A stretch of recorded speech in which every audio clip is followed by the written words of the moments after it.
How to pay Best Buy using Fairstone. So there are a few different methods. Here's a step-by-step guide. The first way that you can do this is through an online payment through Fairstone's website. You have to log in to Fairstone's website, navigate to the payments or my account section. You want to choose your payment method, for example, bank account or debit card, and make the payment by entering the amount and confirming the transaction.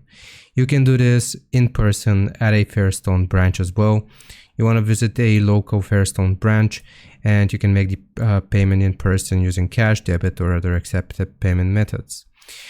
Through your bank's online banking, you want to log into your online banking platform. Then you will add Fairstone Financial as a payee. You can use your Fairstone account number from your Best Buy financing agreement to make a payment and follow the steps to transfer the funds to Fairstone. You can also do this over the phone. You can contact them at their phone number and provide your account information and payment details over the phone.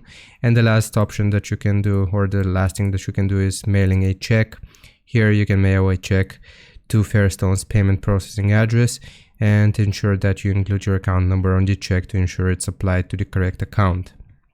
Make sure to check your payment due dates to avoid any late fees. Fairstone may offer auto-pay options as well to streamline future payments. I hope this helps. Leave a like and sub. I'll see you next time.